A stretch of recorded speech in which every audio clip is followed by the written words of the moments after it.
우리 옆에 분들하고 한번 인사 나누실래요? 샬롬하고. 샬롬. 예, 주님의 평강이 여러분들에게 있길 간절히 축복합니다. 우리 모두에게 있길 간절히 바라고요. 우리 가족들에게, 특별히 이 자리에 함께하지 못한 가족들에게까지도 하나님의 그 온전한 평강이 날마다 함께하길 간절히 축복합니다. 여러분, 하나님께서 샬롬, 여호와 샬롬 할 때 평화의 하나님, 평강의 하나님이라는 표현이잖아요. 그 샬롬을 위해서 우리에게 주신 것이 있어요. 그게 뭔지 아세요? 이스라엘 백성들의 샬롬을 위해서 주신 것이 있습니다. 그게 뭘까요?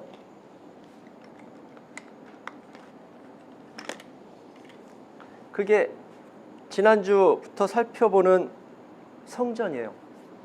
성전. 하나님이 성전을 왜 주셨을까요? 성막을 먼저 지으라고 하셨는데 성막을 왜 주셨을까요? 샬롬을 위해서. 샬롬을 위해서.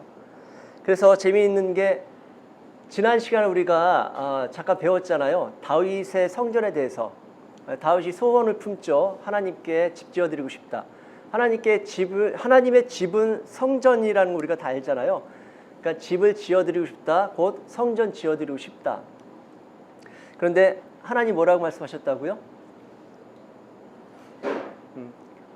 네, 복습 시간입니다. 하나님 뭐라고 말씀하셨다고요? 네가 지을 수 없어. 지난 시간 우리가 한번 못 읽었었나요? 읽긴 읽었었죠. 사무엘 7장에 내가 지을 수 없다라고 말씀하시고 두 가지를 말씀하십니다. 내가 너에게 집을 지어줄 거야 라고 말씀하세요. 근데 그 집은 어떤 집이에요? 영원히 허물어지지 않을 집. 그것을 왕권하고 연결을 시키죠. 지금 현재 다윗이 거하고 있는 곳이 왕궁이었잖아요.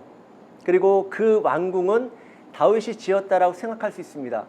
사람들이 생각할 때 또는 다윗 본인도 자기가 지었다고 생각할 수 있어요. 왜냐하면 왕이 되고 난 다음에 왕궁을 건축했을 거 아니에요. 또는 건축되어져 있는 왕궁에 들어왔든지 어쨌든 간에 자기가 지었거나 사람이 지었다고 생각할 수 있는데 아니에요. 하나님이 지어주신 거예요. 하나님이 지어주신 그 다윗의 거처, 왕의 거처, 그게 왕궁이니까요. 내가 집을 지어줄 거야. 그리고 또 그 집은 영원토록 너에게 주어질 거란다 라고 말씀하시고, 그리고 너의 자손을 통해서 너의 자식이 그 성전을 네가 지어주고 싶어 했었던 그 성전, 나의 집, 그걸 짓게 될 거야. 그 집을 누가 지어요? 네, 솔로몬이 짓죠. 왜 솔로몬이 지을까요? 일단은 다윗이 지을 수 없다라고 말씀하셨던 이유에 대해서는 하나님 말씀하시거든요. 피를 너무 많이. 네, 너는 피를 많이 흘렸기 때문에 지을 수 없단다 라고 말씀하세요. 그럼 왜 솔로몬은 왜 가능한 거죠? 피를 안 흘려. 네, 전쟁을 안 치렀기 때문에. 근데 그것보다도 그러면 뭐 솔로몬이 아니어도 괜찮잖아요. 다윗의 자식들은 어차피 거의 전쟁을 치르지 않았던 자식들이 대부분이니까. 근데 솔로몬이 샬롬에서 나온 이름이에요. 솔로몬이. 샬롬, 솔로몬 이렇게 되는 거예요. 그러니까 평화의 왕인 거예요. 솔로몬이. 그래서 솔로몬을 통해서 성전을 짓게 하십니다. 사람이 계획해서 이렇게 된 것이 아니라 하나님께서 어쩌면은 다윗의 솔로몬이 잉태될 때부터 하나님께서는 그 계획을 세웠을지도 모르겠어요. 어쨌든 평화의 사람을 통해서 평화의 또는 평강의 상징이라고 할 수 있는 성전을 짓게 하세요. 그 성전은 누구의 평강을 위해서 주어주신 거죠? 이스라엘 백성들의 평강을 위해서 주신 거잖아요. 그런데 그것을 평화의 사람이라고 하는 솔로몬을 통해서 짓게 하십니다. 자, 그래서 이제 성전에 대해서 우리가 오늘까지만 다시 한번 좀 공부를 할 텐데요. 여러분, 최초의 성전은 어디에서 나타난다고 말씀드렸었어요? 예, 계속 들으셨던 분들은 기억나실 텐데 최초의 성전의 모형이 어디였었어요? 성막. 네? 성막 전에요. 동산. 무슨 동산이에요? 에덴 동산. 에덴 동산이 처음 나올 때는 이게 성전 또는 성막, 하나님의 거처, 우리가 알고 있는 그 성전하고 연결하기가 조금 쉽지 않거든요. 근데 이게 성막이 지어지면서 이 에덴 동산이 성막 또는 성전의 모형처럼 주어졌던 것이었구나. 그렇게 깨달을 수가 있습니다. 뒤에 가서 성막을 통해서 보면은 좀 더 이해가 되실 거예요. 그리고 난 다음에 원 역사에서는 그 다음에 성전의 어떤 예시라든지 표본으로 나오는 게 없죠. 도리어 반대된 것들이 등장하는데 뭐가 등장을 하죠? 바벨탑 이전에 뭐가 등장할까요? 응? 바벨탑 이전에 성전이 아니라 성이 등장을 해요. 요 성은 뭐냐면은 제국의 표본 같은 거예요. 제국. 언제나 성전과 성전 대신에 또 바벨탑하고 이렇게 대치 구조를 이루죠. 그리고 하나님의 나라와 대치 구조를 이루는 건 뭐예요? 이 세상의 제국들. 다니엘서를 보면은 이 한눈에 보는 성경 안 하셔서 욥기의 주제가 뭔지 아세요 혹시? 욥기의 주제? 하나님의 주권이거든요. 욥기의 주제는 하나님의 주권이에요. 근데 다니엘서도 하나님의 주권이에요. 근데 욥기에서 이야기하는 하나님의 주권과 다니엘서에서 이야기하는 하나님의 주권이 좀 다릅니다. 어떤 성격의 차이가 있냐면 욥기는 우주를 통치하시는, 우주의 주제가 되시는 하나님, 그 우주를 통치하시는 하나님의 주권을 이야기하고 있다면 다니엘서는 우주적인 하나님의 주권보다는 제국에 대한 역사 있죠. 제국의 역사에 누가 주권을 가지고 있느냐, 이걸 이야기하거든요. 누가 주권을 가지고 있어요? 하나님이 가지고 계시죠. 그래서 제국의 역사를 느부갓네살의 이 환상, 꿈을 통해서 알려주시잖아요. 다니엘을 통해서 해석하게 해주시죠. 그거는 앞으로 있을 제국의 나라들을, 그 나라들을 하나님께서 보여주신 겁니다. 그러니까 그 제국의 스토리를 누가 짜시는 거예요? 하나님이 짜시는 거죠. 그리고 그 제국으로 쭉 가다가 로마까지는 우리가 해석할 수가 있는데 나중에 이제 뜨인 돌이 날라와서 그 신상을 깨트려 버리잖아요. 그 뜨인 돌은 뭐냐면은 하나님의 나라를 상징하죠. 하나님의 나라. 아무튼 제국이 계속 등장을 합니다. 하나님의 나라와 대치 구조로 제국이 나오고 하나님의 하나님의 집, 성전을 대치해서 자꾸만 성들이 나와요. 하나님의 주권을 상징하는, 하나님의 주권과 대치해서 나타나는 상징이 뭐예요? 왕권이죠. 신권이 아니라 왕권을 인간들이 자꾸만 추구합니다. 거기에서 안정감을 누리려고 사람들이 자꾸만 추구하죠. 어쨌든 에덴 동산에서 그 다음에 아브라함 시대로 넘어가잖아요. 이게 이제 원역사라면 원역사가 창세기 11장에서 끝나잖아요. 그쵸? 창세기 11장에 바벨탑으로 끝난다고요. 그리고 난 다음에 아브라함은 넘어가는데 아브라함서부터 요셉까지를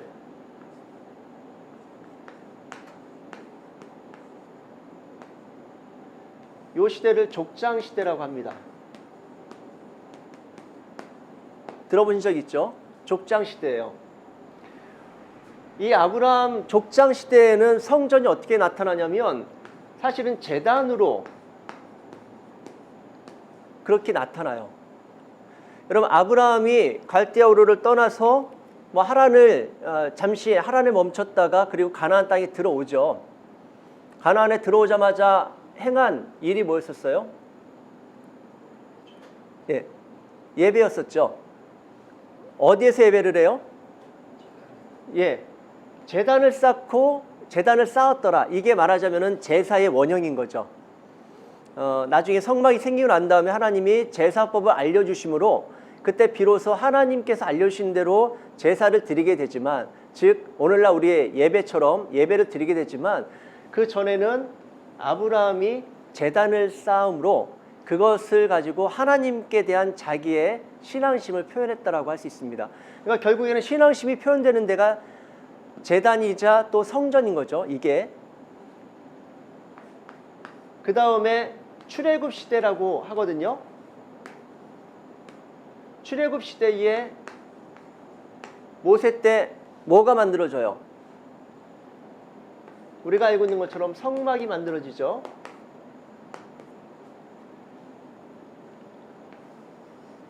여러분, 성막은 누구를 형상화한 것이다라고 알고 계세요? 성막은 누구를 형상한 거죠? 성막은 온통 누구로 차 있다라고 들은 적 없어요? 성막은 온통 예수로 차 있는 거예요. 성막 자체가 예수님을 상징하고 있고, 물론 하나님의 나라를 상징하고 있지만 예수 그리스도를 상징하고 있어요. 좀 이따가 살펴볼 겁니다. 모세 때 성막이 만들어지죠.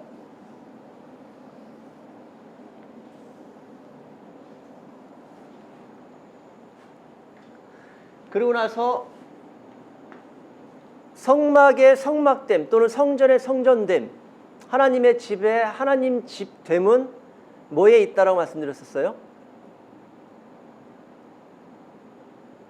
하나님의 집인지 아닌지는 뭐로 구분이 돼요? 지난 시간에 장막과 성막 얘기하면서 설명드린 것 같은데, 성막은 뭐고 장막은 뭐예요?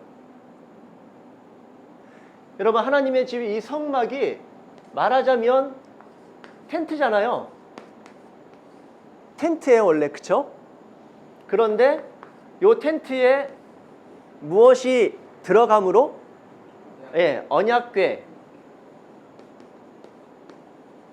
언약궤가 들어감으로 하나님의 집이 되는 거예요. 하나님의 처소. 그래서 언약궤 그때 말씀드렸었죠. 그런데 이 언약궤가 계속 성막 안에 있다가 언제 언약궤가 성막을 떠나요? 누구 때에?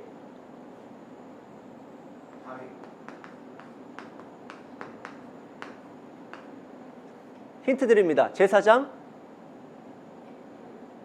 누구예요? 엘리. 기억나시죠? 엘리 제사장 때 왜 떠나죠? 언약궤가? 네? 그 아들들 홈리와 비느하스가 블레셋과 전쟁을 치르는데 언약궤가 왜 떠나는 거예요? 그들이 언약궤를 짊어지고 나간다고요. 왜? 언약궤가 있으면, 법궤가 있으면 전쟁에 이길 것 같으니까. 이게 말도 안 되는 거죠. 하나님께서 언약궤를 메고 가라. 그게 언제 주어지는 명령이었었어요? 여호수아 때 가나안에 들어가기 전에 요단을 건너야 되는데 하나님 뭐라고 하십니까? 언약궤, 법궤를 짊어지고 제사장들이 짊어지고 먼저 들어가라고 하죠. 그들이 언약궤를 짊어지고 그 요단강에 발을 넣자마자 어떻게 돼요? 요단강이 갈라지기 시작하죠. 여러분, 하나님은 패턴을 통해서 우리에게 진리를 알게 하시는 부분이 있어요. 그러나 그분이 패턴에 매이지 않습니다. 패턴에 매이는 건 뭐예요? 우리의 일종의 민간 신앙심. 그죠? 이렇게 하면, 우리 그런 경우 많잖아요. 징크스라든지. 운동선수들 그런 경우 많잖아요. 시합 나가기 전에 원래 오른발잡이인데 왼쪽부터 무조건 양말을 신는다든지, 아무튼 그런 어떤 징크스에 대한 두려움들이 있어서 그런 식으로 반응하는 경우들이 운동선수들이나 일반 사람들도 많습니다. 자기도 그게 아닐 거라고 생각하면서도 사실은 두려움을 이렇게 해소하는 그런 정서 차원에서 동원하기도 하죠. 근데 하나님 법궤를 그렇게 취급하는 거예요. 이거를 대우하는 게 아니라 이건 취급하는 거예요.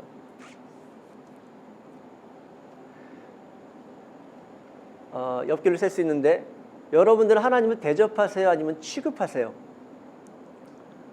네, 감히 취급한다는 생각들은 잘 안 하죠. 근데 우리가 하나님을 취급할 때가 너무 많아요. 사실은. 크리스찬들이라고 하는 우리들이나 또 많은 교인들 중에 하나님을 취급하는 사람들이 너무 많습니다. 대접하지 않아요.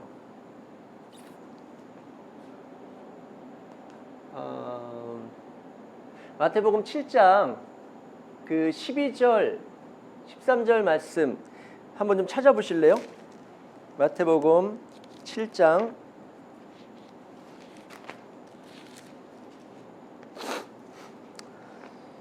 12절 말씀. 여러분 중간에 조금 딴 길로 빠지더라도 이해를 좀 해주십시오. 이게 현장에서만 주어지는 그 일종의 어드밴테이지도 하고 또 혜택이기도 해요. 그 순간 저에게 이제 도전하시는 부분일 수 있기 때문에 아닐 수도 있지만 여러분 12절을 한번 읽어주실래요? 같이 읽겠습니다. 그러므로 무엇이든지 남에게 대접을 받고자 하는 대로 너희도 남을 대접하라. 이것이 율법이요 선지자니라. 여러분 이게 무슨 내용이죠? 무슨 메시지예요?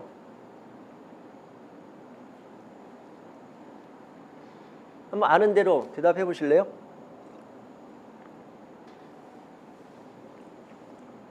이 메시지를 가지고 또는 이 본문 가지고 여러분들이 들은 내용이 뭐예요? 뭘 어떻게 해야 되는 거예요?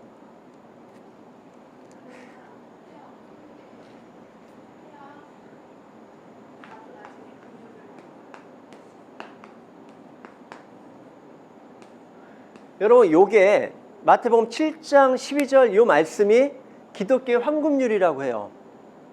기독교의 황금률. 말하자면 정말 지극히 보배로운 내용이라고 하는 거잖아요. 뭐 신학자들이 만든 거니까. 그리고 그것들을 목사님들이 다 거의 다 대부분 받아들여서 그렇게 설교를 하거나 또는 설명을 하거나 받아들이고 있죠. 근데 질문이 생기지 않습니까? 이 내용 성경에서 독보적으로 나오는 내용일까요? 네, 논어라든지 무슨 맹자라든지 이런 데서도 조금 나올 법한 이야기 아니에요?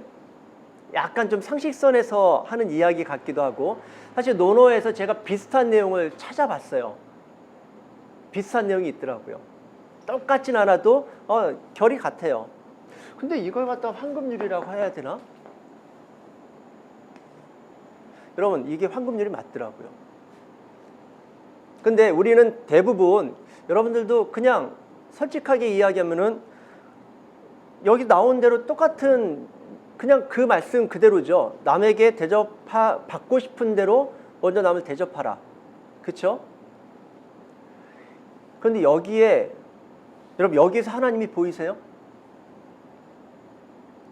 이 본문에서 하나님이 보여야 되는 거예요. 근데 아닌 분들도 있겠지만 제가 들어본 많은 목사님, 제가 신앙생활 해오면서 어렸을 때든지 또는 신학을 하면서 청년의 때를 지나면서 신학을 하면서 적잖이 이 본문에 대한 메시지를 들어본 적이 있거든요. 제가 들어본 말은 거의 대부분 똑같아요. 우리가 알고 있는 것처럼 제가 예를 들어서 수정이한테 대접을 받으려면 목사다운 대접 받으려면은 어떻게 돼요? 목사답게 굴어야 되는 거죠. 그리고 먼저 사랑받고 싶고 존경받고 싶으면은 내가 먼저 사랑하고 존중해줘야 저 사람도 나를 그렇게 대우할 것 아닌가. 여러분 이게 이 메시지가 없는 거 아닙니다. 제가 누누이 말씀드리지만 이게 표피적인 메시지예요. 그리고 이 표피적인 메시지라고 해서 의미가 없거나 아니 무가치하거나 하나님이 그건 아니야. 그건 아니고 감춰져 있는 그 본질적 말씀이 중요한 거야.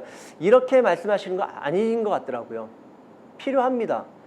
예를 들어서 남편이 아내를 잘 대접하면은 아내도 남편에게 말하자면 남편이 아내를 사랑하면 아내도 남편을 일반적으로는 사랑하죠. 존중하면 서로 존중하게 되고 존경하면은 서로가 존경하게 되죠. 일반적으로. 근데 모든 사람들이 내가 대접한 대로 대접해요. 장로님 특별히 인생에 열린 저희보다 훨씬 더 많으시니까 더 제일 잘 아실 거예요. 내가 신실하게 반응하면 모든 사람이 신실하게 반응하는가, 또는 내가 존중하면은 내가 존중했던 사람들은 모두가 나를 존중하는가. 그러지 않는 경우들도 굉장히 많거든요. 그러면 이건 황금률이 아니죠. 맞으면 이 말씀이 진리가 되려면은 그래서는 안 되는 거예요. 이렇게 했더니 저 사람도 나를 똑같이 대접했다. 이게 동일하고 일관되어야 이건 진리의 말씀이잖아요. 그런데 내가 대접한 대로 나를 대접해주는 유일한 대상이 한 분 계세요. 그분이 하나님이세요. 동의가 되십니까? 그래야 맞죠. 그래야 이게 황금률이고 이게 진리죠. 더더군다나 기독교의 황금률이라고 한다면 기독교의 진리의 메시지 중에서도 아주 단연 탑급의 메시지라고 할 수가 있는 건데, 그 정도는 돼야. 그래서 하나님은 영원하시다고 하는 거예요. 하나님은 불변하시다고 하는 거예요. 하나님의 별명이 있다고 제가 전에 한번 말씀드린 것 같은데, 하나님의 별명이 있어요. 그 별명이 뭔지 아세요? 영원이에요. 영원. 이분은 한번 사랑하면은 끝까지 사랑하신다고 하잖아요. 한번 신뢰하면 끝까지 신뢰하시고, 한번 약속하시면 끝까지 지키신다고 하잖아요. 그게 언약의 하나님을 우리가 보는 이유예요. 그렇게 해서 계속 그분을 보지 못하면 우리는 우리의 경험치, 우리가 들어 알고 있는 그 이성의 세계 속에서 하나님을 대화할 수밖에 없습니다. 하나님이더라고요. 무슨 얘기를 하고 싶은 거냐면, 여기 마태복음에서 얘들아, 하나님을 대접해야 돼. 그러면 제가 하나님을 대접하면 하나님은 저한테 어떻게 대접하신다는 거예요? 하나님으로 대접하신다는 거예요. 여러분, 여기에 굉장히 비밀이 있습니다. 그래서 사실은 앞의 내용이 구하라, 찾으라, 두드리라, 우리가 너무 익숙한 내용이잖아요. 사실은 저는 질문이 생겨서 그 질문을 가지고 씨름하다 보니까 이거를 깨닫게 된 거거든요. 뭐냐면은 구하라, 찾으라, 두드리라를 얘기하다가 구하면 주실 것이고, 찾으면은 얻게 될 것이고, 두드리면 열릴 것이다 라고 얘기하고서는 갑자기 12절에 와서 남에게 대접받고자 하는 대로 네가 먼저 남을 대접하라, 이렇게 얘기를 하세요. 도대체 왜 갑자기 이 내용이 나오는 거야? 그리고 뒤에 내용하고 앞에 내용과 뒤에 내용하고 중간에 낀 내용하고 안 맞아요. 안 맞아요. 그러면 사실은 이게 아무리 마태가 실수를 했나? 뭔가 그 퀘스천은 가져야 될 거 아니에요. 뭐지? 이게 갑자기 이 내용이 왜 들어가지? 그런데 그냥 질문하지 않고 이렇게 넘어가게 되거든요. 아니요, 질문하면 하나님이 알게 해주세요. 하나님, 난 이해가 안 돼요. 아니, 갑자기 이게 튀어나오는 것도 이해가 안 되는데 이게 뭐 그렇게 대단한 것 같지 않은데 황금줄이라고 하니까. 여러분, 근데 앞의 내용과 뒤의 내용이 그 하나님으로 들어가지 않으면 설명이 안 되고 연결 안 됩니다. 근데 하나님이 들어가니까 저는 적어도 설득이 되고 이해가 되고 해결이 되더라고요. 여러분, 구하고 찾고 두드리는데, 구하는 것과 찾는 것과 두드리는 것의 내용은 누가 결정을 하죠? 다 우리가 결정하잖아요. 그렇지 않습니까? 다 우리가 결정하죠. 내가 구할 때에 그 구하는 내용이 하나님에 대한 대접이 돼요. 그렇지 않나요? 하나님, 돈 좀 주세요. 그럼 하나님을 우리가 뭐로 대접하는 거예요? 물론 하나님이라고 하는 어떤 전제를 가지고 하는 거겠지만, 그러나 많은 경우 우리는 그렇게 하나님을 취급합니다. 하나님, 돈 주시는 하나님, 또는 내 문제 해결해 주시는 하나님. 하나님께 하나님의 뜻을 구하지 않아요.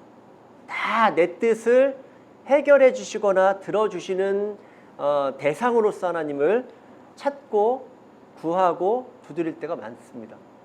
근데 우리가 알고 있는 것처럼 누가복음인가에서는 이 내용을 구하라 찾으라 두드리라 하면서 가장 좋은 것이라고 하는 내용을 성령으로 바꾸잖아요.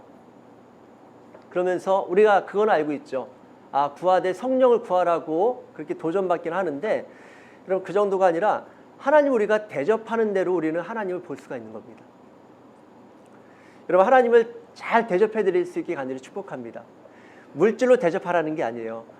물질로 대접하기 전에 그 물질로 대접하는 거는 그냥 하나님을 대접하는 차원에서 부록처럼 딸려오는 것일 뿐이고, 하나님을 대접하는데 사실은 또 물질은 하나님한테 터치하지 마세요. 저 하나님께 드릴 거 없어요. 이렇게 얘기하는 사람도 없죠. 말이 안 되는 거죠. 근데 자꾸만 물질로 헌금하는 걸 가지고 뭔가 하나님께 대접하는 것처럼 착각할 수 있는데, 그런 차원의 대접이 아니에요. 네가 정말로 나를 주권자로 대접하니? 네가 정말로 나를 이 우주를 말씀 하나로 선언 하나로 창조한 창조자로 대접하니? 하나님 이걸 질문하시는 거예요. 도대체 너한테 있어서 나는 뭐냐? 부모들도 마찬가지죠. 자식이 부모를 어떻게 대접하는지가 부모에 대한 그 자식의 태도를 결정하거든요. 그럼 부모를 존귀히 대접하면은 자녀가 어떻게 됩니까? 존귀한 자의 자녀가 되잖아요. 자식이 부모를 우습게 여긴다. 그러면 그 자식은 뭐예요? 우스운 자의 자식이 되는 거예요. 사람의 이야기가 아니라 사람의 이야기로 우리가 적용을 해야 되겠지만, 그러나 먼저 본질적인 내용은 하나님과의 관계 속에서 하나님을 어떻게 대접할래? 네가 대접한 대로 하나님이 그렇게 역사하실 거야. 그렇게 반응하실 거야. 그래서 믿음을 이야기하시잖아요. 믿음을 가지고 중풍병자를 데리고 갔었던 그 내 친구들을 예수님이 칭찬하시지 않습니까? 너희들의 믿음이 구원했다라고. 아, 물론 그 믿음의 내용하고 좀 다른 내용이 있는데, 일단 우리가 알고 있는 대로 12의 혈루증 앓던 여인도 예수님의 옷깃만 만지면 나을 것이라고 하는 믿음을 가지고 예수님을 대접하는 거잖아요. 믿음이 대접이라고요. 그러니까 예수님이 어떻게 합니까? 그를 대접하시잖아요. 따라 내 믿음이 너를 구원하리노라. 여러분, 그걸 좀 기억하십시오. 취급하지 말자고요. 물론 저도 이렇게 설교가 아니라 이렇게 말씀드리고 나서 저도 그렇게 주님을 취급할 때가 있죠. 근데 또다시 돌아오는 거예요. 하나님을 대접해야지, 취급하지 말아야지. 자꾸만 기준점은 가지고 있어야, 아니면은 어떤 이정표는 가지고 있어야 우리가 다른 길로 가다가 돌아올 수가 있기 때문에 말씀드립니다. 여러분, 그래서 사실은 이때에 하나님의 성막이 장막이 되어버리는 거예요. 그러다가 언제 비로소 다시 성막이 되죠? 누구 때에? 다윗 때에 성막이 다시 성막으로서 회복이 됩니다. 다윗 때에 언약궤를 다시 가지고 오잖아요.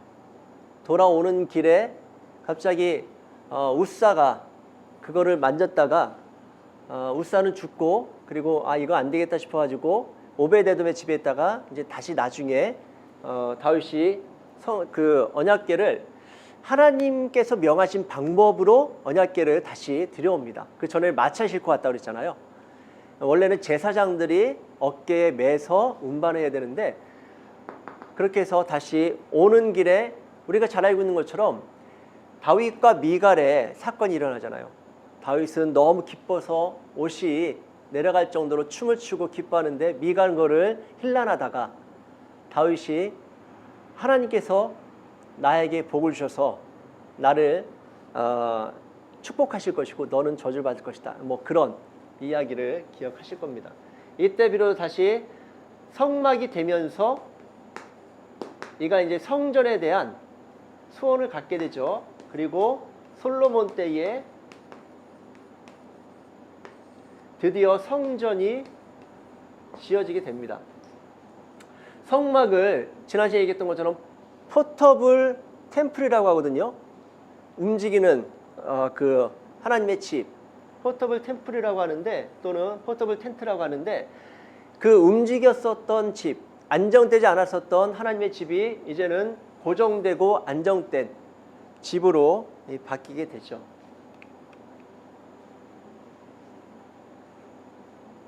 그러다가 요 성전이 무너지잖아요. 언제 무너져요?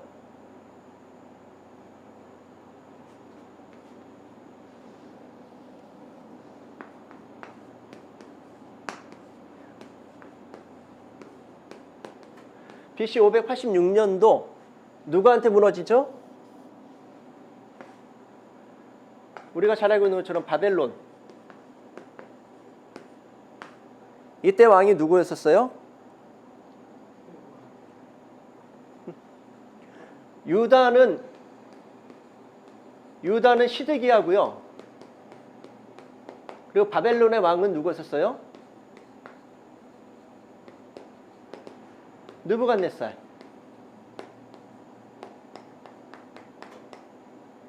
익숙한 이름들이죠. 이때 586년도에 성전이 완전히 무너져 버립니다.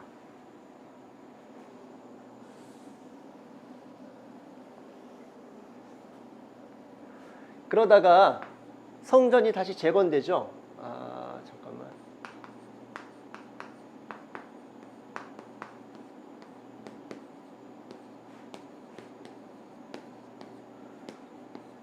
성전 재건되는데 언제 누가 재건을 해요?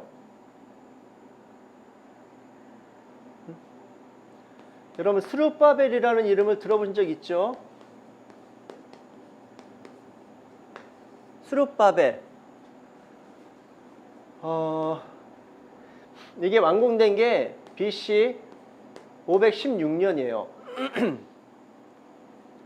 사실은 우리나라 역사도 잘 기억 안 나는데 이 연도로 뭐 외우실 필요는 없는데 사실 외우기가 되게 쉽기는 해요. 근데 어쨌든 간에 스룹바벨이 와서 성전을 재건한다고요. 여러분 성벽 재건은 누가 해요? 성벽 재건. 성전은 스룹바벨이 재건을 하는데 그 이후에 성벽을 느헤미야가 와서 재건하잖아요. 52일 만에.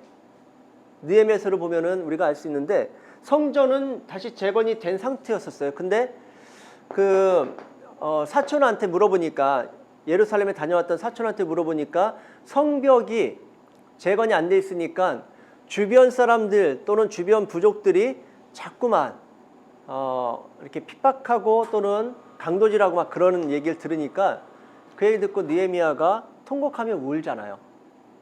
그리고 기도하고 그 마음속에 소원을 갖죠. 성벽 재건을 해야 되겠구나. 누가? 소원을 가진 자가 하나님의 부르심 받은 자예요. 그래서 그가 이제 가게 되죠.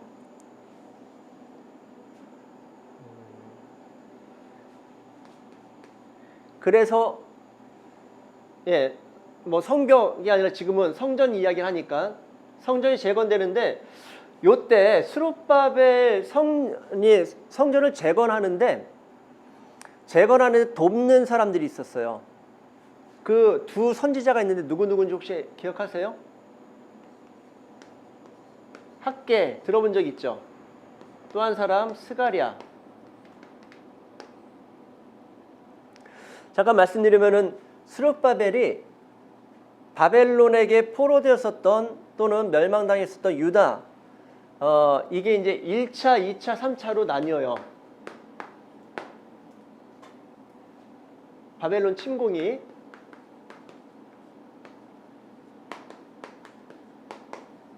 (1차) (2차) (3차로) 나뉘는데 1차가 605년경 BC입니다.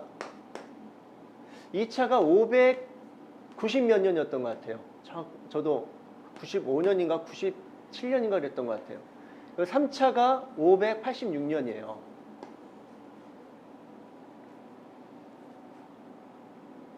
그리고 바벨론 때 포로가 되어서 갔던 유대인들이 언제 처음으로 귀환할 수 있게 되냐면 이때는 바벨론이잖아요. 근데 바벨론이 어디에 무너져요? 예, 바사 또는 페르시아. 페르시아에 무너지잖아요. 페르시아의 초대왕이 누구예요? 페르시아의 초대왕. 예, 고레스. 그러니까 세계사에서는 키루스라고 나오는데 키루스든가? 키루스라고 나오는데 우리가 알고 있기로는 고레스죠. 고레스 왕이 고레스 칙령이라는 걸 내립니다. 그래서 유대인들을 다 돌아가서 너희의 신을 위해서 성전을 다시 건설하라고 이야기하죠. 그래서 돌아오기 시작하는데 1차가 스룹바벨이고 그냥 상식으로 알아두세요. 2차가 누굴까요? 에스라예요. 3차가 좀 전에 얘기했던 것처럼 느헤미야고 느헤미야는 와서 성벽을 재건하죠. 에스라는 말씀을 가르치는 학사요 제사장이거든요. 말씀을 가르치고 말씀을 부흥을 인도하는 역할을 감당하죠. 스룹바벨은 성전을 재건하고요. 그래서 이때 성전이 재건되는데 학개서에서 보면은 완공된 걸 보고 그 당시 유대 땅에 있었던 젊은이들은 환호성을 터뜨립니다. 와, 드디어 우리도 성전을 다시 갖게 되었다. 근데 예전에 성전을 보았었던 나이 드신 분들은 거기서 우는 거예요. 그때 내가 봤던 성전은 이 정도의 성전이 아니었었는데 더 영화롭고 더 크고 창대하고 더 좋은 모습이었었는데 그냥 재건하는 거니까 그렇게 만들 수는 없잖아요. 그래서 울었다는 이야기를 합니다.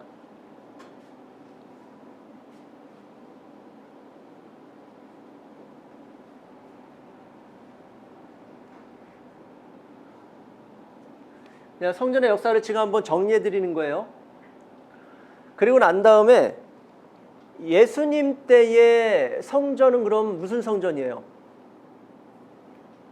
예수님 때에도 성전이 있었죠.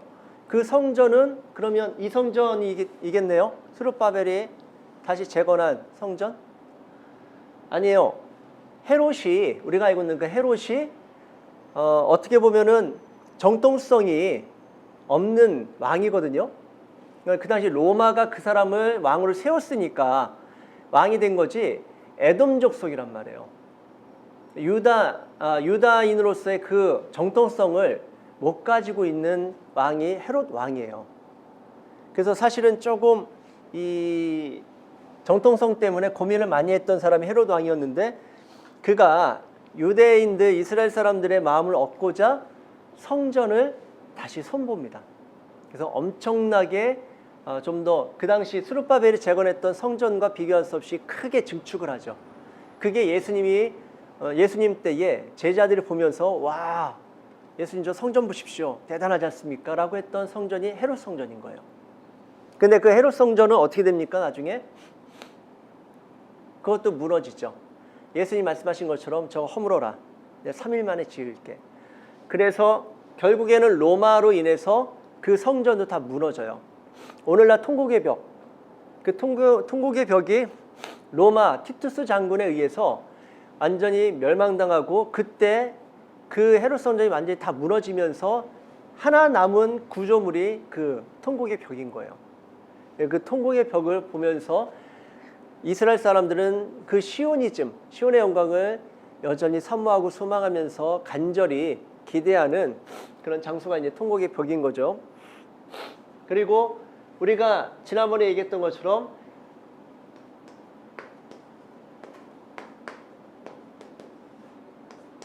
물질적인 성전은 무너져 버리고요. 끝이 났어요. 그리고 이제는 어떤 성전이 지어집니까? 존재적인 성전이 지어지죠. 존재적 성전 첫 번째 누구예요? 예수 그리스도. 설명드렸었죠.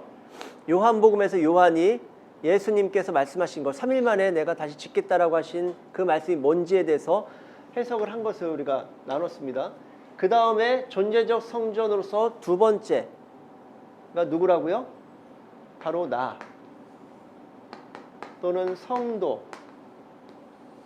하나님의 거처여 하나님의 집으로 부르심받은 그 성도가 바로 하나님의 성전이라고 이야기를 하죠.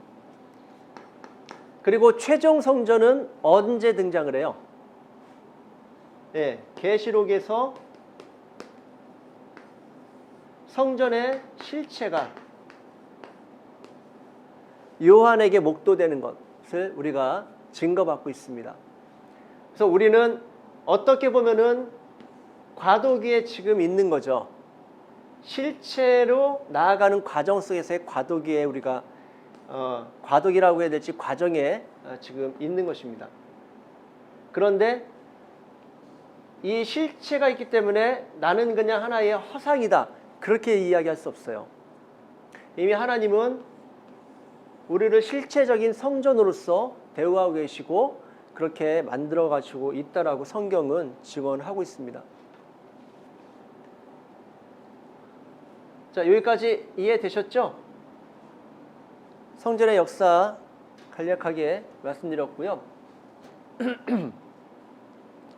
자, 한 가지만 더 살펴보고서, 자, 에덴 동산하고 성막을 좀, 여러분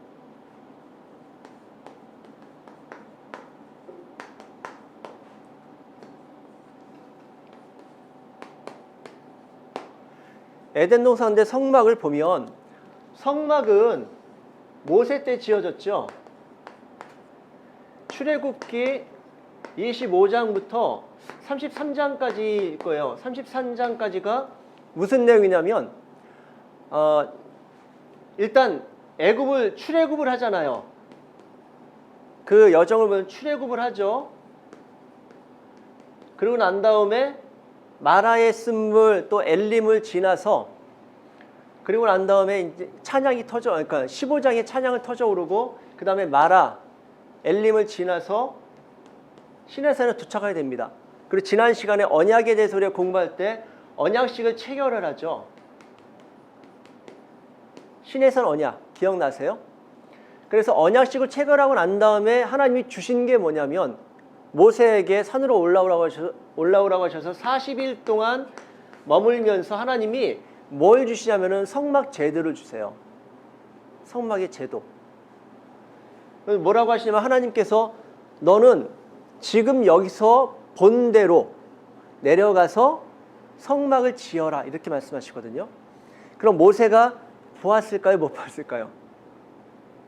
요한보다 어쩌면 먼저 모세가 천상에 있는 하나님의 그 거처, 하나님의 왕궁, 하나님의 성전을 먼저 보았을 거라고 그냥 생각해 봅니다.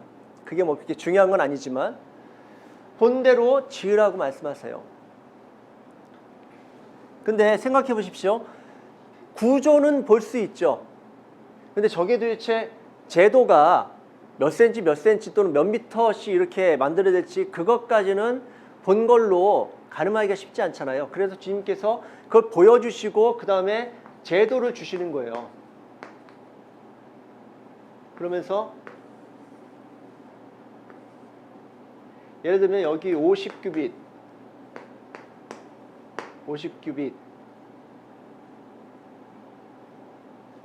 여기가 100규빗이셨던가? 갑자기 생각이 안 나네요. 아무튼 이 제도를 주시는데 요게 성막인데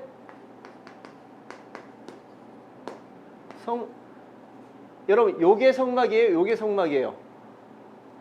써놓고서 물어보는 것도 이 밖에 전체를 이야기할 때 성막이라고 해요.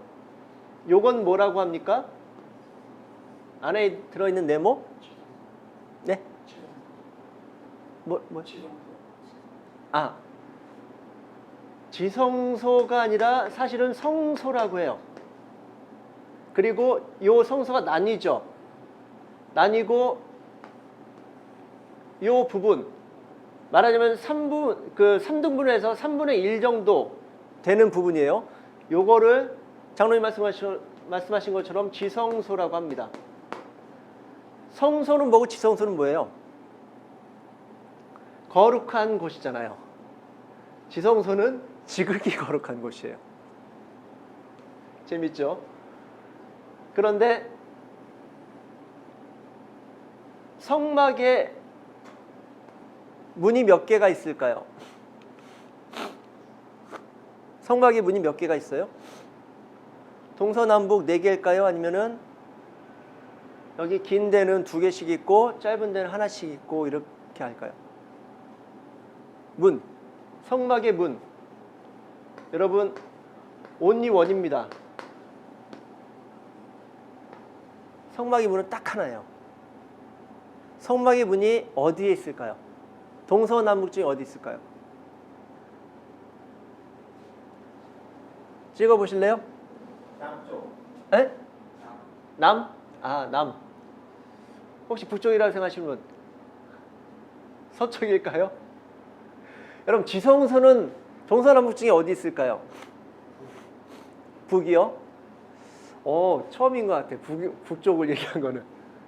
어디 있을까요? 우리가 그냥 약간 느낌적인 느낌으로 지성소가 있는 방향은 어디일까요?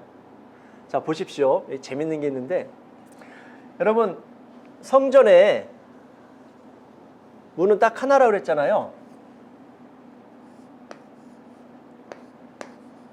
동쪽이에요. 동쪽에 딱 하나 있습니다. 자, 그러면 다시 에덴 동산으로 돌아가서 에덴 동산에서 아담과 하와가 죄를 지었잖아요. 범죄했잖아요. 그래서 하나님한테 가죽 옷도 입고 그리고 또 하나님께 약속도 받았어요. 근데 그럼에도 불구하고 어떻게 됩니까? 에덴 동산에 쫓겨나잖아요. 쫓겨나고 난 다음에 성경 기억나시죠? 그 다음에 하나님이 아담과 하와를 에덴 동산에서 쫓아내고 하신 조치가 있었어요. 그게 뭐였었죠? 동산 동쪽에 뭘 조치하죠? 그룹들을, 그러니까 말하자면 천사 둘을 세워놓고 지키게 해요.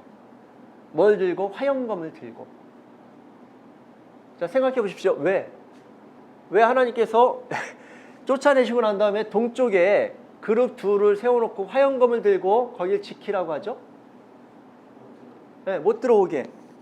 아담과 하와가 못 들어오게, 또는 다른 누구도 못 들어오게끔 그룹들로 하여금 지키게 한다고요. 근데 어느 방향을 지키라고 해요? 동쪽이라고 하잖아요. 그럼 아담과 하와는 어느 방향으로 쫓겨났을까요? 동쪽이에요? 서쪽이에요? 동쪽이죠. 동쪽으로 갔으니까 동쪽을 막았을 거 아니에요. 그렇죠? 에덴의 동쪽. 옛날에 그 누구죠? 바나나로 나왔던 그 영화. 왜? 네, 제임스 딘. 제임스 딘이 일약 스타가 됐던 영화가 에덴의 동쪽이잖아요. 달마는 어디로 갑니까? 달마가 동쪽으로 간 이유, 이런 그 책이라든지 그런 내용 있잖아요. 달마가 왜 동쪽으로 갔을까요? 달마가 왜 동쪽으로 갔을까요? 다른 종교를 폄하하는 건 아닌데, 달마는 무엇을 위해서 동쪽으로 왔을까요? 진리를 발견하기 위해서 동쪽으로 갔을 거 아니에요. 그렇지 않나요? 대부분 그렇게 알고들 있고 아마 틀리지 않을 겁니다. 진리를 발견하고자 동쪽으로 간 거예요. 그러니까 여기에서 미스가 난 거예요. 동쪽으로 하면은 절대로 진리를 발견할 수 없습니다. 주문들이 있잖아요. 아재아재 바라아재. 네, 그게 무슨 내용인지 아세요? 건너가라 건너가라. 저 강을 건너서 진리를 발견해라. 이 내용이에요. 아재아재 바라아재.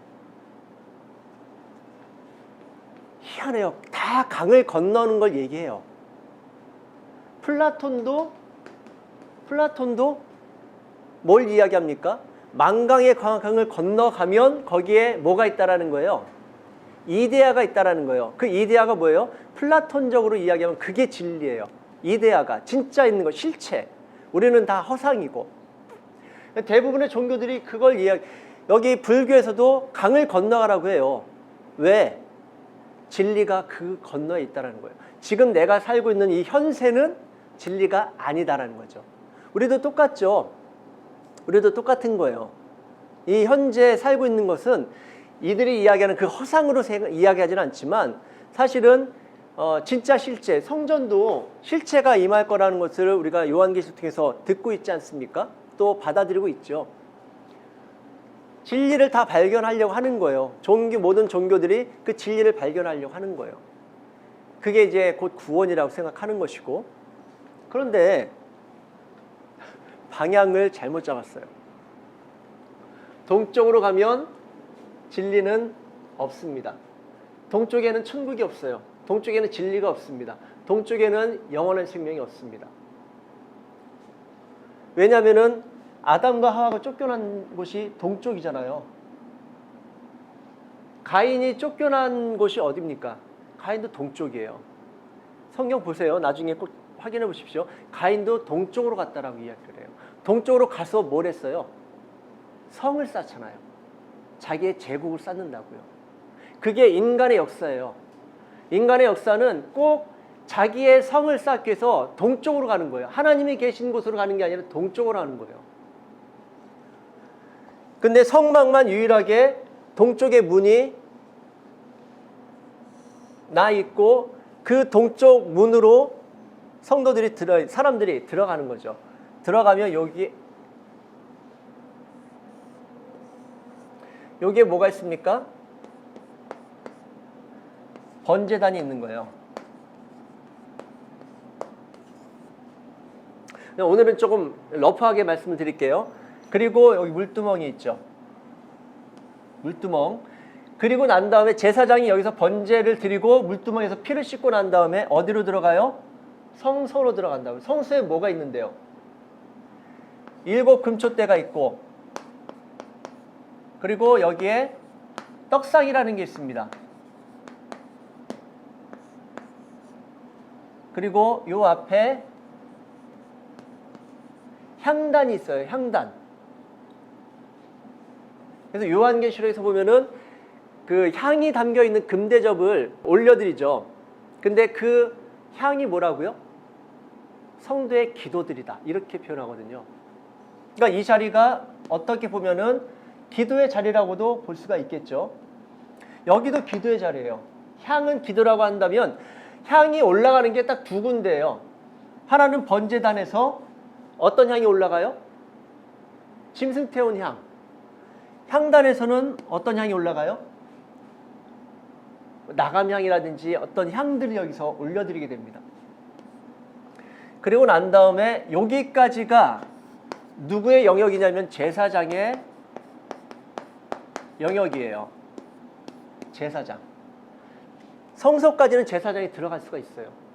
그런데 지성소에는 제사장이 못 들어갑니다. 누가 들어가요? 네, 대제사장.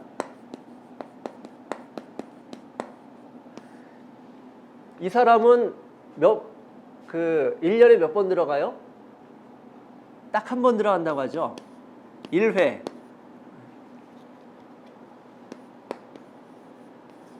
연 1회예요. 1년에 딱 한 번 들어갈 수 있어요. 누가? 대제사장이. 아론 때로부터 대제사장이.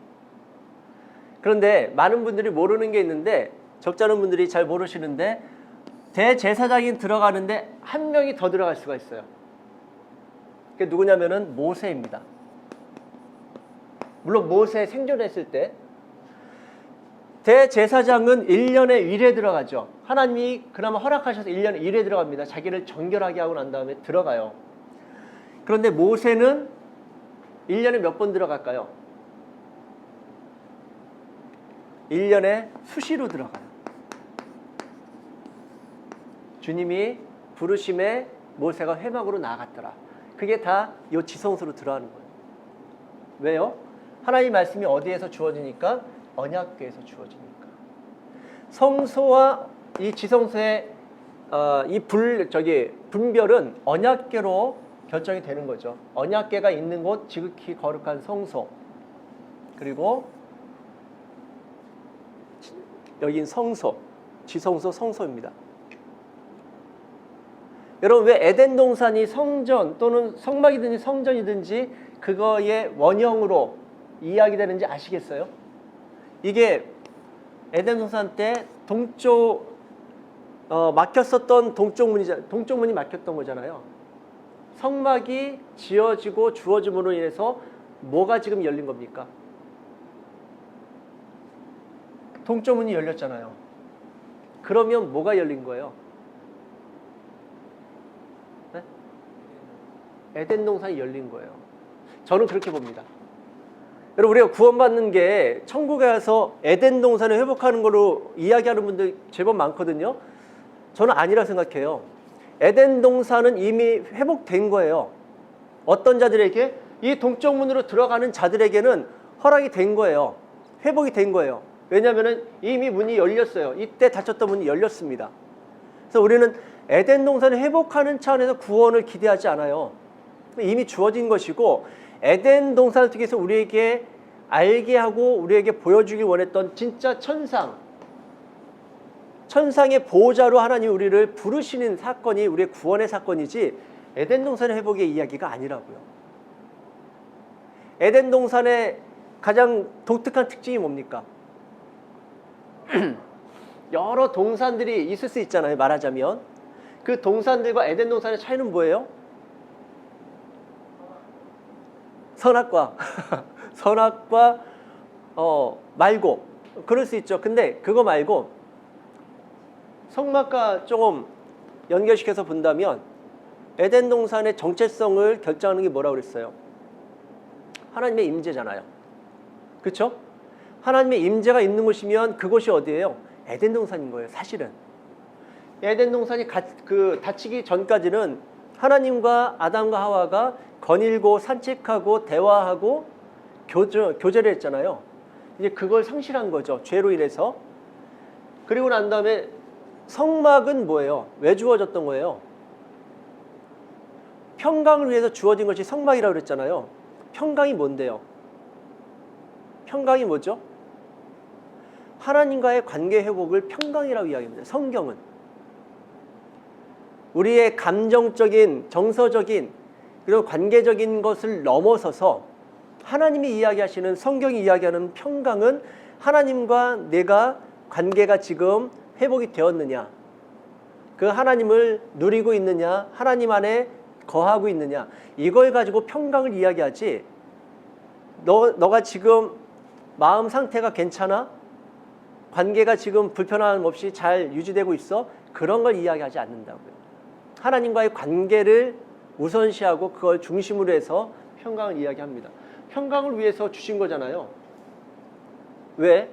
그동안 죄 때문에 하나님과 동행할 수 없었던 인간들에게 하나님이 한 민족을 선택하셔서 그 민족에게 내가 너와 함께하겠다, 임마누엘을 약속하시고 임마누엘을 상징하고 증거하는 것으로서 주신 것이 성막이에요. 그리고 그것이 성전이 되는 것이고, 오늘도 마찬가지죠. 여러분은 성전이십니까? 아니면은 아니십니까? 하나님이 내 안에 계시면 나는 성전인데, 하나님이 내 안에 안 계시면은 내가 어떤 일을 하고, 죄송합니다. 저도 목사니까 목사든 장로든 안수집사든 권사든 상관이 없어요. 하나님이 내주하시지 않으면 의미가 없는 거예요. 하나님이 내주하시는 자를 뭐라고 표현하죠? 성경에서는 구별된 자들, 거룩한 자들, 하나님이 내주하시는 자, 그들을 성도라고 하잖아요. 저는 말씀드렸는지 모르겠는데 장례 집례할 때 그 순서지를 만들지 않습니까? 그 순서지에 저는 일부러 권사님이신데 성도 누구 임종 예배 또는 입관 예배 뭐 이런 식으로 썼거든요. 근데 자녀분들이 컴플레인하는 거예요. 저희 어머니 권사님이신데요. 저희 아버지 장로님이신데요. 제가 설명하죠. 여러분, 장로로 서지 않습니다. 목사로 서지 않습니다. 권사로 서지 않아요. 안수집사로 서지 않습니다. 누구로 서는 줄 아십니까? 성도로 서는 겁니다. 성도라는 그 이름이 하나님이 가장 기뻐하시는 이름입니다. 물론 하나님의 아들이라는 이름을 배제한 상태에서는요.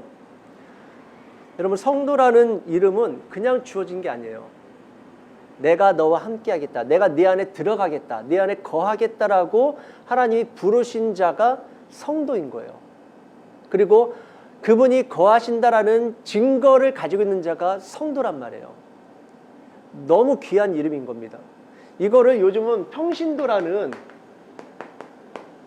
이꼴 성도라는 이 구조로 보는 거예요. 평신도하고 성도는 달라요, 여러분. 우리가 궁극적으로 사실은 성도가 세인트잖아요. 옛날에 그 세인트는 뭐였었어요? 성자 이렇게 해서 성자를 숭배하는 것까지 있었던 그 대상들이 세인트라고요. 그게 성도고 오늘 우리가 가지고 있는 성도라는 이름이 그렇게 귀한 거고 그렇게 존귀한 겁니다. 한 가지만 더 말씀드리고 마쳐야 되겠네요. 벌써 시간이. 여러분, 재밌는 게 아까 이제 성막을 이렇게 세로로 그렸는데 가로로 한번 좀 그려볼게요. 여기가 동쪽 문이에요. 이쪽이 서겠죠? 북이고 남이겠죠? 여기 울타리가 있고 여기 이제 성소가 있는 거잖아요.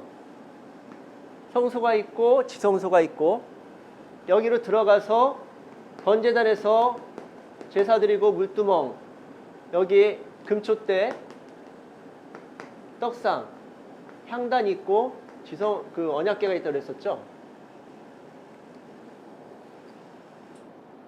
보시면은 하나님의 지성소는 어디에 계세요? 서쪽에 있죠. 여러분, 희망하면은 희망을 이야기할 때 동서남북 하면은 어디가 희망을 상징하는 방위예요?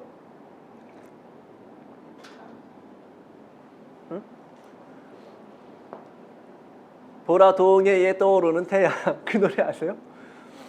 동해에 떠오르는 태양을 보러 연초에 또 연말이든 연초에든지 어디로 다 몰려갑니까?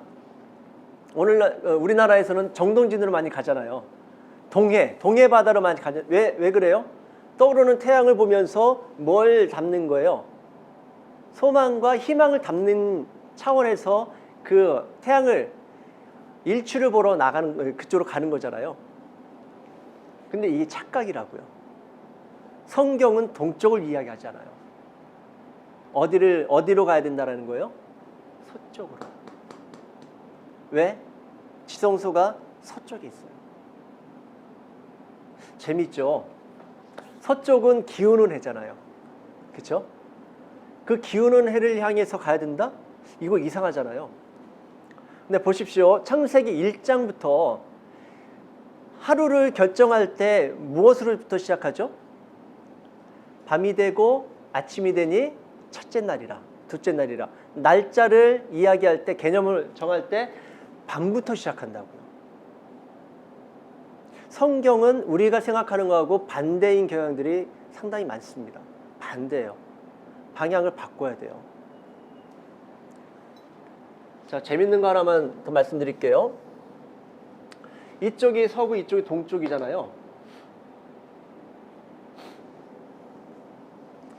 여러분, 알파벳을 쓰면은 영어로 A, B, C, D, E, F, G 뭐 이렇게 쓰잖아요. 가나다라는 어떻게 씁니까? 가나, 다라 이렇게 쓰죠. 제가 알고 있는 중에서 혹시 있을 수도 있는데 제가 알고 있는 그 언어 중에서는 유일하게 이렇게 가는 언어가 하나 있어요. 다 이렇게 가잖아요, 지금. 그쵸? 아시겠지만 히브리어만 이렇게 가요. 뭔가 연상이 좀 되세요? 모든 인간들, 모든 세상은 다 이쪽으로 간다고요. 어디? 동쪽으로. 희망을 찾겠다고 동쪽으로 가요. 달마조차도 동쪽으로 간다고요. 아까 얘기했던 제임스 딘이 출연했었던 그 영화 에덴의 동쪽은 타락한 인간이 어떤 방향으로 가는지를 상징적으로 성경을 가지고 이야기한 게 에덴의 동쪽이거든요. 다 이쪽으로 간다고요. 근데 희한하게 히브리어만 이리로 가요. 아람어를 모르겠어요. 아람어를 제가 정확하게 모르겠는데 그럴 수도 있죠. 왜 그럴까? 여러분, 의외로 이 히브리어에서 파생된 언어들이 적절히 많습니다.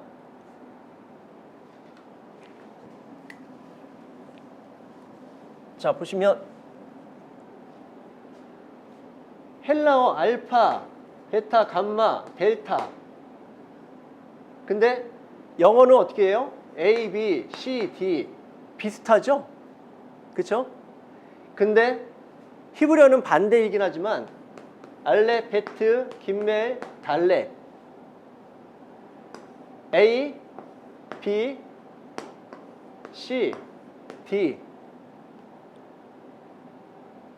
좀 이해가 되세요? 이게 애굽 시대 때부터 있었던 언어로 제가 알고 있거든요. 오래된 언어예요. 근데 희한하게 헬라에서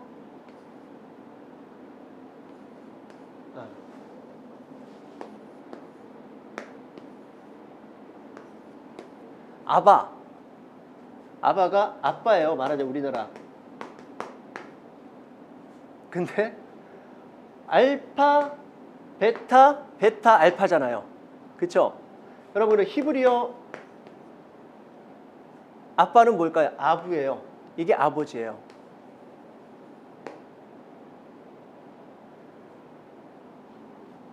글자를 통칭하는 단어가 뭐예요?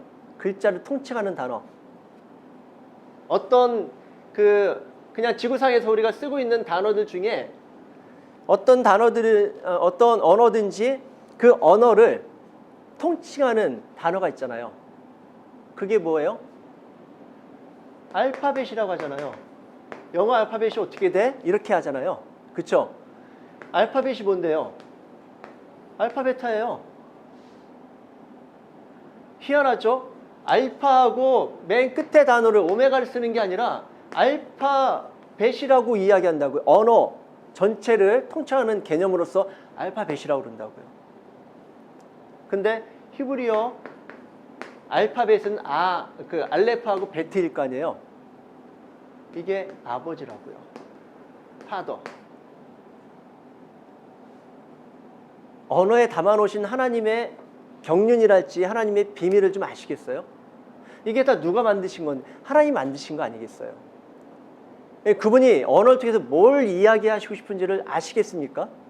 알파벳이라고 하는 거 우리는 그냥 일상 너무 익숙하게 알파벳 이야기하지만 그 알파벳을 만드신 하나님이 이 언어를 주신 하나님, 그 언어, 말씀을 통해서 우주를 창조하신 하나님이 이 언어를 통해서 뭘 이야기하고 싶으신지 내가 너 아버지야. 이걸 얘기하시는 거예요. 이걸 얘기하시고 싶은 거예요. 내내 그 내용이에요. 내내 그 내용. 나 좀 아버지로 대우해줘. 나 너 아버지라니까. 네가 내 자식이라니까.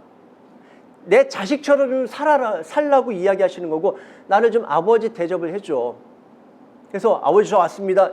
뭔가 우리가 생각하는 그 대접을 받겠다는 게 아니라 네가 나를 아버지로 믿으면 내가 아버지로서 너를 책임진다니까. 이 메시지를 계속 이야기하시는 거예요. 창세기 1장 2절 누가 찾아서 읽어봐 주세요. 1장 2절.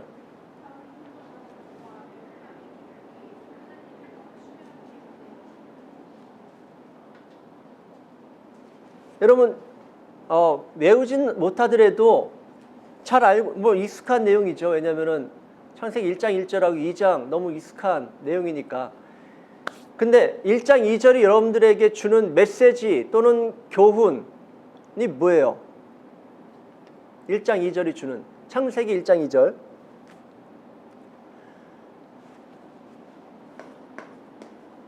땅이 있는데 얘 상태가 혼돈하고 공허하고 흑암의 깊은 데에 있다고 해요. 흑암의 깊음 위에 있다고 합니다. 도대체 뭐 어떡하라는 얘기예요. 그래서 태초에 하나님이 천지를 창조하시니라 1장 1절에 그렇게 선언하시고 그 다음에 땅에 대해서 이야기하시는데 바로 2절에 혼돈하고 공허하고 흑암이 깊은 가운데 있다라고 해요. 그리고 맨 마지막에는 있는데 하나님의 영은 또 수면 위에 운행하신대요. 뭐 어떻게 하라는 얘기예요? 이런 질문이 나오지 않습니까? 여러분 이거 갖다가 신학자들 얼마나 싸우는지 아세요? 그래서 하나님이 천지를 창조하실 때 그러면은 완전하지 않은 창조를 하신 것이라는 건가? 혼돈하고 공허하고 흑암의 깊은 가운데 있다라는 건 누가 봐도 무질서하고 공허하다는 건 내용이 없고 그런 내용들이잖아요. 그래서 하나님의 창조가 그러면은 완전하지 않다라는 것인가? 뭐 이거 갖다가 신학자들 엄청 싸워요. 여러분들은 어떻게 생각하십니까? 여러분 우리가 알고 있는 대로 지금 많은 교인들이 알고 있는 대로 또 가지고 있는 그 관점으로 하나님을 보면은 이 내용은 쓸데가 없는 내용이에요. 논쟁만 일으키는 내용이에요. 그래서 땅이 완전하다라고 주장하자니 해결을 해야 될 부분이 있어요. 또 불완전하다고 인정하자니 하나님의 절대성이 무너지는 거예요. 완전성이 무너지는 거예요. 막 이거 가지고 씨름하다가 많은 성도들이라든지 목사님들은 그냥 넘어가. 이거는 그냥 하나의 선언이야. 이거 뭘 위한 선언인데요?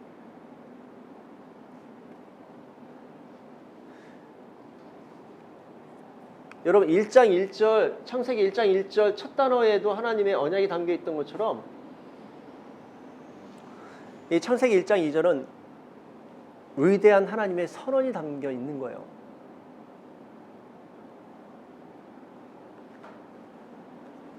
그냥 설명할 시간 안 되니까 제가 발견한 메시지는 창세기 1장 2절을 통해서 하나님께서 우리에게 던지시는 선언은 저는 이렇게 봅니다. 얘야 내가 너를 낳았단다. 너는 내가 낳은 존재야. 전 이 메시지가 담겨 있다고 봅니다. 그 증거는 나중에 기회가 될 때 말씀드릴게요. 여러분 이게 너무 달라요. 창세기 1장 1절을 보나 1장 2절을 보나 우리가 발견하지 못해서 그렇지 발견하면 발견할수록 그러니까 탄성이 터져요. 아 이게 그런 의미를 또는 그런 비밀을 담고 있구나. 하나님의 마음이 어떤 마음이 그 담겼는지를 발견하게 될 때 하나님 앞에 항복을 안 할 수가 없는 거예요. 우리가 경험이 있을 때는 항복이 되죠. 정말로 막 성령의 임재가 있어서 나를 사로잡는 어떤 경험이 있을 때 그런 감각적인 경험이 있을 때 그걸 부인할 수는 없죠. 전에 몇 번 말씀드렸지만은 감각은 언제든지 우리를 속일 수 있다니까요. 제가 볼 때 좀 안타까운 건 뭐냐면 요 근래 젊은 친구들이 하물며 이제 전도사라는 이름을 쓰기도 하고 어떤 친구는 전도자라고 하더라고요. 근데 한 친구는 이제 유튜브에서 상당히 많은 구독자들을 보유하고 있어요.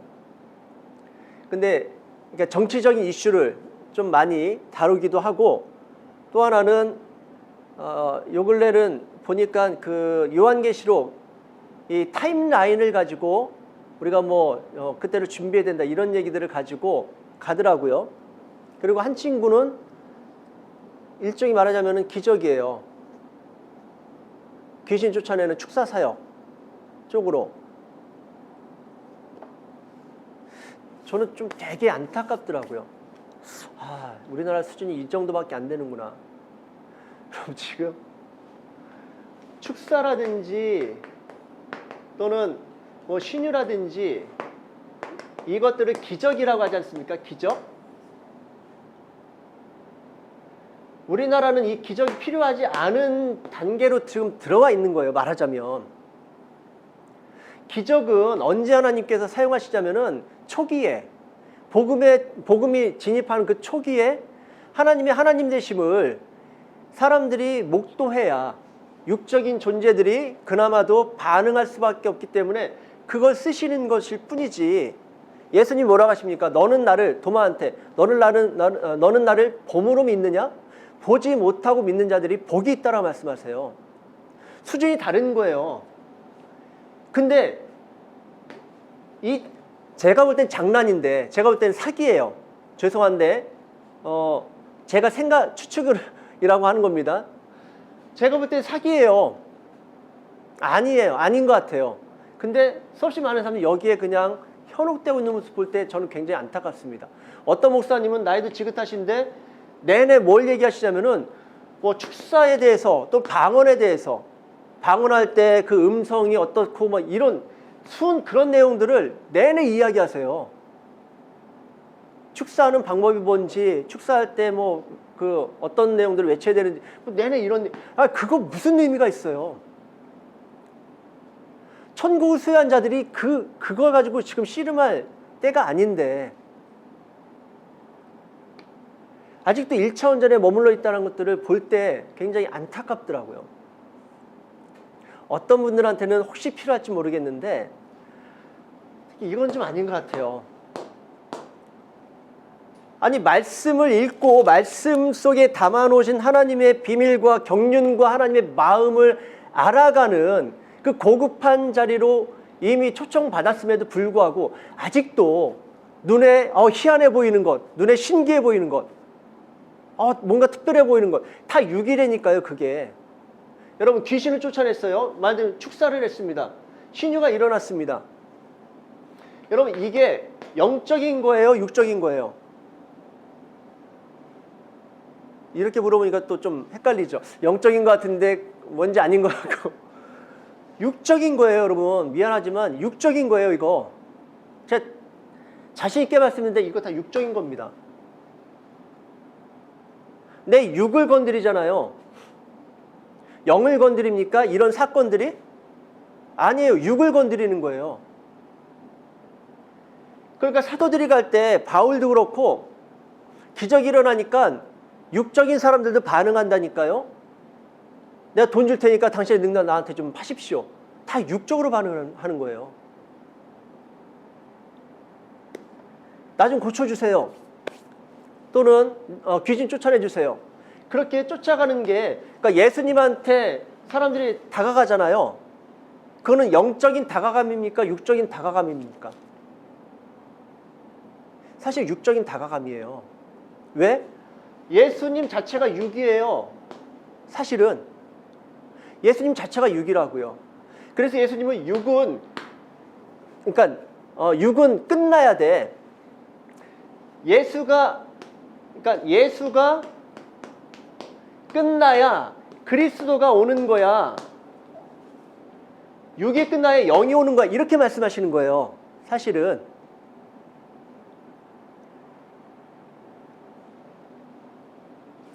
시간이 가서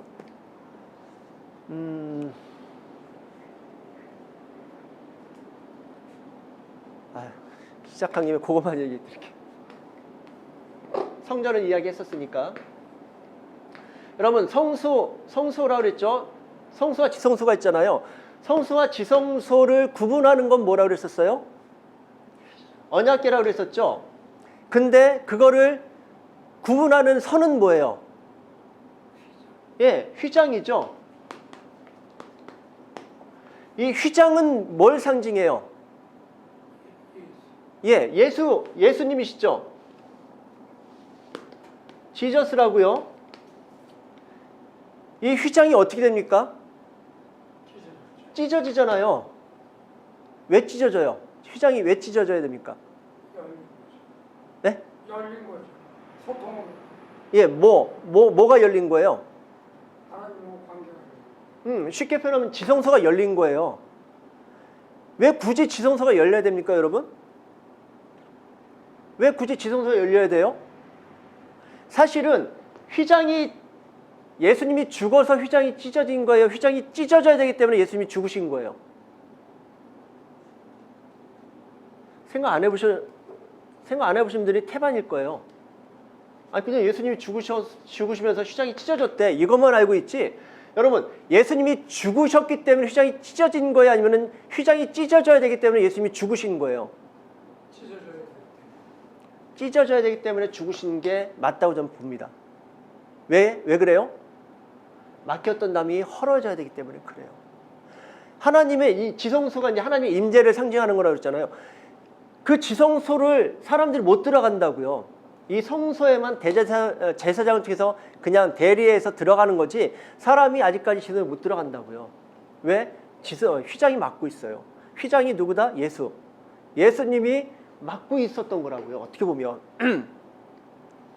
근데 이거를 찢어야 되는 거예요. 하나님께서 당신을 드러내 보이기 위해서 이걸 찢어야 되는 거예요. 이게 할례예요. 할례에 담겨있는 메시지가 이거예요. 이거 잘 이해하셔야 됩니다. 그래서 예수님께서 죽어주신 거예요. 당신이 찢기기 위해서 죽어주신 거예요. 왜? 하나님을 보라고. 그래서 성경이 내내 그 일관되게 말씀하고 있습니다. 말라기서 제가 말씀드렸었죠. 말라기서에 엘리야 같은 선지자가 와서 하는 역할이 뭐라고요? 아버지를 자녀들의 마음을 아버지에게로 인도하는 역할을 한다고 그랬잖아요. 그래서 찢어야 되는 거예요. 누가? 하나님이 찢으시는 거예요. 사실은 예수를 찢으시는 분이 하나님이세요. 나를 보라고. 제가 왜 성경을 피면은 하나님이 보여야 된다고 하는지 아시겠어요? 그게 하나님의 소원이라고요. 너를 낳은 아버지인 나를 좀 보라고. 내가 너를 보듯이 너도 나를 좀 보라고 주님이 초청하시는 거라고요. 근데 문제는 이건 동의가 되십니까? 휘장이 왜 찢어져야 되는지? 웃기지도 않게 하나님께서 휘장을 예수를 찢어서까지 당신을 보라고 이 사건을, 십자가 사건을 주셨는데 사람들이 뭘 보고 있냐면은 찢겨진 휘장을 보고 있어요. 찢겨진 휘장은 뭔데요? 예수라고요. 십자가 계속 그것만 노래하고 있어요. 십자가를 보라는 게 아니에요. 하나님은 제가 믿는 바는 그래. 십자가를 보는 게 아니라 십자가를 통해서 찢겨진 그 휘장 너머에 있는 나를 보라고 말씀하시는 거예요. 예수를 보내요. 예수를 죽기까지 너희들을 사랑해서 그를 죽여 결국 휘장을 찢어 드러내 보이는 나를 보라고 하나님은 말씀하시는 거라 좀 믿습니다. 근데 사람들이 그거 안 봐요. 여전히 이걸 보고 있다고요. 휘장을, 찢겨진 휘장. 이 휘장이 뭔데요? 기적. 예수님 오셔서 했던 게 기적이잖아요. 이들이 말씀이 남습니까? 이걸 보는 사람이 말씀을 담고 있어요? 아니라고요. 예수님 말씀하시죠. 너희들이 나를 찾아온 것은 표적을 보기 위해서 왔다라고 말씀하시고 나중에는 표적도 아니에요. 너희들이 먹고 배불렀기 때문에 나를 보러 온 것이다라고 말씀하시잖아요. 여러분 그 자리에서 표적을 해서 걸어갔었다면 이제는 표적에 머무르는 것이 아니라 이제는 그 표적을 통해서 보여주시겠던 하나님의 본체, 하나님의 진짜 그 모습, 그 비밀, 하나님의 세계로 우리가 들어가야 되는데 그게 영이라고요. 재밌죠? 근데 예수님이 뭐라고 하시냐면은 내가 하는 말이 곧 영이요 생명이다 이렇게 말씀하세요. 내가 하는 말이. 근데 그 말도 그냥 로고스 담고 있는 활자와 우리가 알고 있는 인간적 개념에서의 스토리 거기에서 길어내는 어떤 교훈점을 이야기하는 거는 그거는 로고스예요. 껍데기라고요. 그 안에 진짜 담고 있는 하나님의 메시지가 뭔지 마음이 뭔지 하나님의 초청이 무엇인지를 알지 못하면 우리는 계속 여기에서 못 들어가는 거예요. 지성소에. 성소의 삶으로 끝나요. 그런 성도들이 태반입니다. 왜 여러분들이 여기 있는지를 아셨으면 좋겠어요. 여러분들이 지금 어떤 자리에 초청을 받고 있는지를 아셨으면 좋겠어요. 이 자리라고요, 여러분. 이 자리. 착각을 해요. 우리는 약속이 있기 때문에 다 성전됐다라고 순간 착각할 수 있어요. 뭔가 조금 열심히 신앙생활을 하고 있고 뭔가 내 안에 몽글몽글한 은혜가 느껴지면은 우리는 여기에 들어와 있다라 착각할 수 있어요. 아니라고요. 아닐 수 있다고요.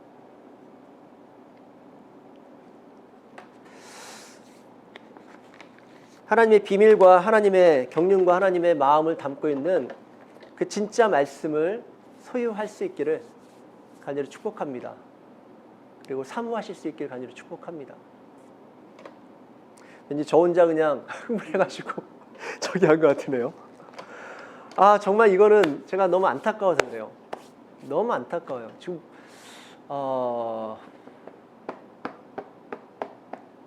그냥 교회도 펠로우십밖에 없어요. 성령 안에서, 말씀 안에, 진리 안에서 펠로우십이 아니라 그냥 어떻게 보면 세상보다도 못한 펠로우십으로 가는 교회들이 저는 태반이라고 생각합니다. 하물며 세상 사람들은요, 서로 싸웠다가도 술 한잔 마시면 풀려요. 전 정말로 좀 정말 하나님 때문에 친하고 싶어도 친하지 않기로 결단하는 이런 게 아니라 자기한테 조금 서운하게 했다고 담쌓아버려요. 이거 성도들끼리 싸우거나 성도들끼리 이게 팀이 생겨버리잖아요. 메꿀 방법이 없더라고요. 이 말이 됩니까, 여러분? 하나님의 영이 있는 자들이라면 그건 얘기가 안 되는 거예요. 그럴 수가 없는 거예요. 술에 취한 자들도 그냥 이거 막 털어버리자 이게 되는데 성령에 취한 사람이 그게 안 된다. 아니에요. 성령이 취하지 않은 거예요, 사실은. 우리가 그런 부분들을 조금 기억하시고 진짜 성령 충만을 우리가 사모하고요. 그 말씀으로 충만해지게 해달라고, 하나님 아는 지식이 부여해질 수 있게 해달라고, 그 지식이 머릿속에 머물러서 이성만 자극하는 것이 아니라 그 이성을 장악하고 통치하고 내 밑바닥으로 내려와서 내 삶 전체를, 전 존재를 다스리고 통치해서 하나님의 뜻을 따라 행하는 그러한 진짜 구별된 자로 살아가게 해달라고 기도하는 가운데 어느 순간 여러분들을 통치하고 있는 하나님의 그 거룩하신 영, 그분을 실제로 목도하고 경험할 수 있기를 아주 축복합니다. 기도하고 마치겠습니다.